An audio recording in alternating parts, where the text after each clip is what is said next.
जितु सुबुंखान्थि सान स्निजिद'थि जोंनि जि सुबुंखान्थिनि सान बेखौ दिनै फालिनाय जाबाय आरो बे रिपाब्लिक डे नि जि सेलिब्रेशन क'क्राझाराव जों खालामदों बेनि गेजेरजों जोंनि हादोरनि प्राइम मिनिस्टार नरेन्द्र मदि बिथां लोगोसे हादोरनि प्रेसिडेन्ट जि जोंनि बयनिबो मान होजानाय द्रौपदी मुर्मु बिथां लोगोसे आसामनि रायजो बेंगिरि आचार्य बिथां आरो लोगोसे आसामनि chief minister doctor Himanta Biswa Sharma बिथांमोननो आङो गाहाम हामलायनाय बावदों आरो बिटिसि ओनसोलजों लोगोसे आसाम आरो भारताव रायजो जानाय गासैबो जोंनि नोगोरारिफोरनो आङो स्निजिद'थि जोंनि जे रिपाब्लिक डे बिनि गाहाम हामलायनायखौ बावहरदों।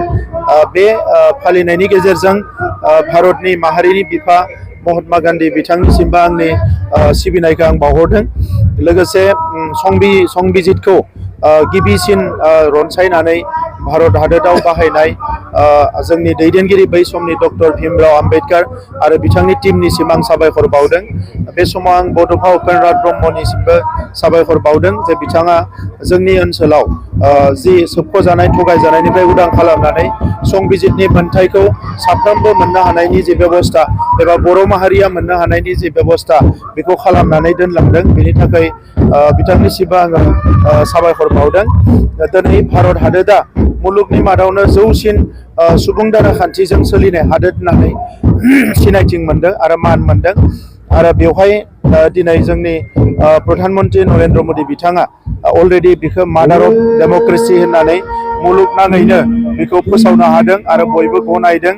दा जोङो बयबो बुजियो जे संबिजितासो मोनसे हादोरखौ गोथों लामाजों दैदेनलांनो हायो आरो 78 बोसोर उदांस्रिनि जोङो बे समाव फालिखांबाय। बे 78 बोसोर जानायनि उनाव दिनै जों जि स्निजिद'थि रिपाब्लिक डे जोङो फालिदों बै समाव जोंनि साफ्रोमबो नोगोरारिया बुजिनो हादों जे भारत हादोरा गमामायैनो मोनसे गोख्रों सुबुं दाराखान्थिजों सोलियो। दा नंखायनो गासैबो धोरोम गासैबो राव सुबुं अनजिमाया खम बारा जेसेबां थाया मानो बयबो दिनै गावनि संबिजितनि मोन्थाय आरो आयेननि मोन्थायखौ मोननो हादों आरो उदाङै रायजो जानो हादों।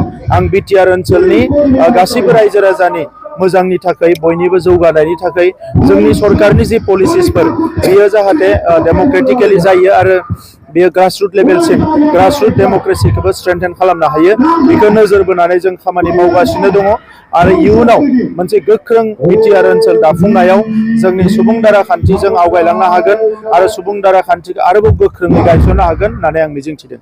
रेकर्ड सानखौ फालिगोन बेवहाय फुङाव जोङो पिसनि जि मेसेज एबा जोंनियाव जे सास्टेनेबल पिस फैबाय बे मेसेजखौ जोङो बयनोबो दैथायहरनो थाखाय जे गोजोनजोंसो जौगानो हायो गोजोनजोंसो जोङो गोबां खामानि मावनो हायो आरो गोजोन थाब्लासो माहारिया जौगानो हायो बे मेसेजनि थाखाय जोङो 40टा समस्थियाव बाइक रेलि खालामगोन आरो बिनि अखानायै जोंनि चिफ मिनिस्टार बिथाङा बाहागो लागोन आरो बेवहाय जोङो 60 निफ्राय 70 रोजा जोंनि सुबुं गौमा खालामनानै बिटिआर गोरोबथानि 5 बोसोर कमप्लिट जानायनि जि हाबाफारि बेखौ जोङो खुंफुंगोन।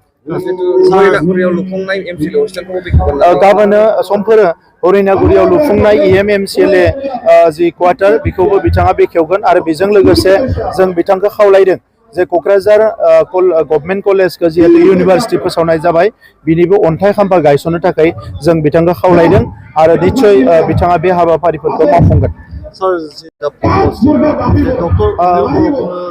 दासिम जोंहा गासै 7 पद्मश्री बान्था मोननो हाबाय आरो मैया जोंहा बयनिबो अनजानाय बयजोंबो मान होजानाय गुवाहाटी इउनिभार्सिटि फकलर बिफाननि गाहाय आगोलाव गाहाय महरै बाहागो लाबोनाय डक्टर अनिल बर' प्रफेसर अनिल बर' बिथाङा पद्मश्री बान्था मोननो हादों। आं बिथांखौ गोसो गोरबोनिफ्राय गाहाम हामलायनाय बावदों आरो लोगोसे बरायदों।